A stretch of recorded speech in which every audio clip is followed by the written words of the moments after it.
Lorsque tu pries et que tu ne ressens rien durant ta prière, ce n'est pas grave, ne t'inquiète pas. C'est tout à fait normal, ça arrive à tout le monde et ce n'est pas forcément une mauvaise chose. Et surtout, ça ne détermine absolument pas ta foi et ta sincérité envers Allah Azawajal. Ça, c'est Shaitan, il veut te murmurer des choses pour te faire croire que tu n'es pas sincère envers Allah. Il veut te faire croire que ta sincérité, elle dépend de ce que tu ressens, de tes émotions, de tes sentiments. Mais c'est faux. Il se pourrait même qu'à ce moment-là, tu es le plus sincère dans ta prière sans même le savoir. Parce que la sincérité, elle réside pas dans les émotions ou les sentiments. Ne pas ressentir d'émotions durant la prière n'est pas un signe d'hypocrisie. Malgré le fait que parfois c'est difficile, parfois tu as du mal à aller prier, et parfois tu ne ressens rien durant la prière, mais tu l'accomplis quand même. Ça prouve que tu es sincère. Parce que tu surmontes la difficulté. Malgré que tu ressens rien, tu accomplis quand même. Et elle est là la sincérité. C'est dans tes intentions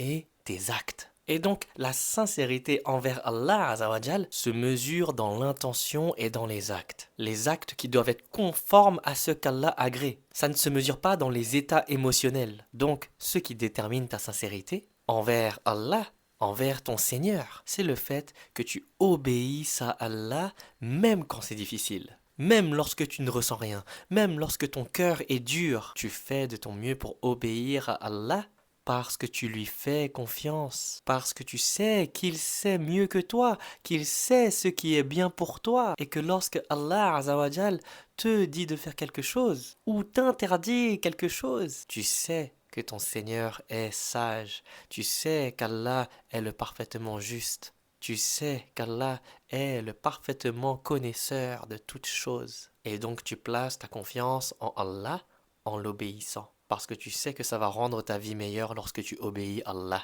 Tes intentions et tes actes comptent bien plus que tes sentiments. Parce que les sentiments, tu les contrôles pas. Mais tes intentions et tes actes, c'est ton libre arbitre. C'est toi qui choisis. Si tu dis j'aime Allah, mais après tu fais des choses qu'il déteste, tu fais des choses qu'il n'a pas agréées, alors ce n'est pas de l'amour sincère. Mais obéir à Allah, c'est ça, la preuve véritable d'amour pour Allah et de foi, de sincérité dans notre foi. Il y a beaucoup de gens qui disent j'aime Allah et ensuite ils font du shirk. Puis ensuite ils vont faire des choses haram, des choses qu'Allah n'a pas agréées, comme aller à la tombe d'un imam pour demander à ce défunt de le rapprocher d'Allah. Ça c'est des choses qu'Allah déteste. Il y en a qui disent j'aime Allah et ensuite ils vont aller voir un supposé savant pour demander des bénédictions, alors que c'est que Allah qui donne des bénédictions. Et il y en a qui se font du mal, ils se mutilent en croyant que c'est un acte d'amour pour Allah, alors qu'Allah